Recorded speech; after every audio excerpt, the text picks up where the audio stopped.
Boom.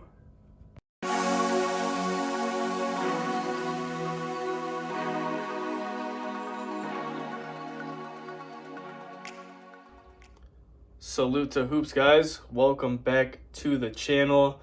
As you saw in the beginning, your man purchased a label maker a couple days ago on Amazon. Was definitely looking at these for quite a while, and I decided to pull the trigger on it. Said screw it, had some extra funds lying around, and man, am I happy I invested in one of these for sure. This is the Comer brand label maker. I bought this on Amazon. It was about 140 bucks for the whole shebang because it did not come with the paper. I've used it already a couple times with shipping some stuff, some cards via Mercari, and the thing works like a charm. So if you guys have been interested in the label maker, or you're sick and tired of the traditional printer with having to cut the stuff out, tape it, so on and so forth, which is what I was really tired of, I would highly recommend getting yourself one of these label makers, guys, for sure. Just alleviates the process and makes it a lot quicker. So I'll just take on like a little tour of this thing here. It's pretty small in comparison to the traditional printer, obviously. And you got your little roll of paper back there, which is extremely easy to actually install. I'm going to see if I can pop this open real quick. Boom, you got your paper feeder right there. And it's definitely a simple process for sure. It spits it out really quickly, as you saw in the little blurb prior to this. And it's definitely super efficient. So if you guys have been interested in buying one, highly recommend the Comer branded one for sure on Amazon. Like I said, about 140 bucks for the whole shebang. And couldn't be happier with it. Could not be happier with it. All right, guys. Hope you guys enjoyed at least that little brief summary of the label maker that I purchased.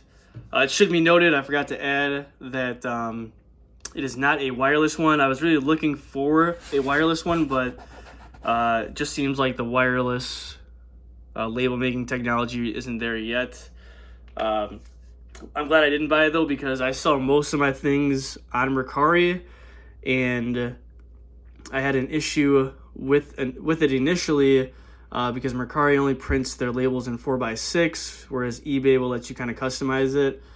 So I was stuck with like this small printed label that only took up half of the paper itself in a sideways fashion, similar to what these cards look like, obviously.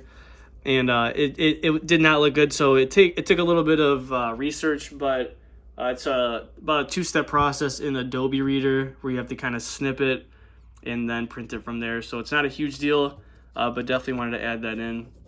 So before we get into the video, guys, the second part, go ahead and subscribe for me, please, if you haven't done so already. Huge uptick in subs last week. I think we're at 167 subscribers now, which is awesome. So if you haven't done so already, go ahead and like and subscribe. Let everyone know what's going down at the Salute to Hoops channel. And for the second part of this video, guys, I kind of want to go over some cards that I bought at an LCS when I was down in Illinois this past weekend with the girlfriend. Strolled into an LCS, and which is like a thing we do. So wanted to kind of show you guys what I bought. So I spent a total of 40 bucks. I ended up buying, it was originally 30. Bought a bunch of single cards, but then slight cut in the video there, guys. I ended up dropping some cards while talking, so moving on. Initially, I was paying 30 bucks for the lot of cards that I got. Got up to the register, and they were selling like single packs out of an NBA Hoops Blaster for 10 bucks each, and there was only one left, so I had to get it. I mean, I can just leave the one pack there. So the whole shebang ended up being 40 bucks. Out of the last pack of those hoops that I bought, got a little Brandon Clark rookie remembrance jersey patch there.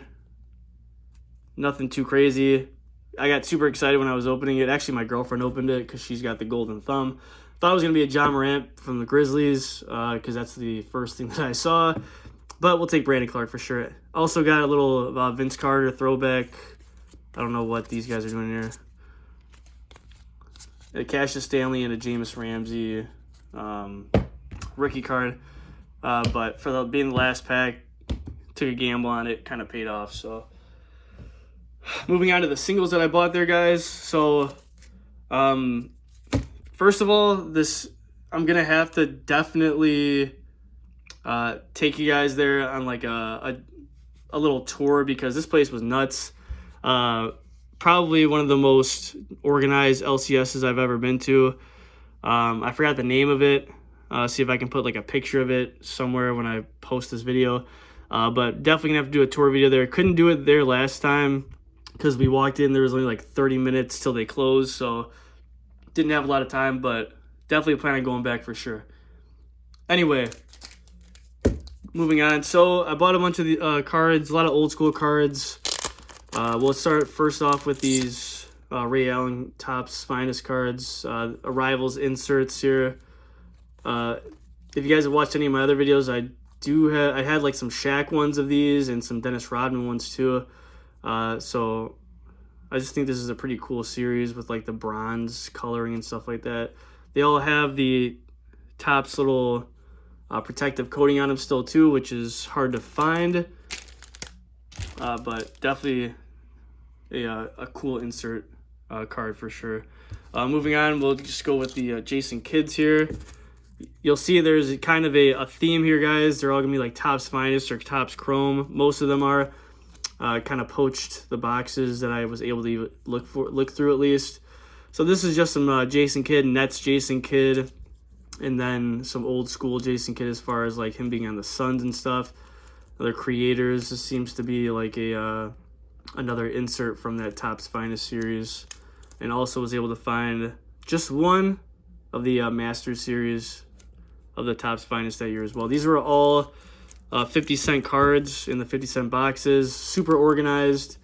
Definitely a great group of people that work there for sure, and friendly environment. So I definitely want to take you guys there and show you a tour of it because I was blown away by what it looked like in there. As far as, like I said, the organization was just insane. So next up, we got some Paul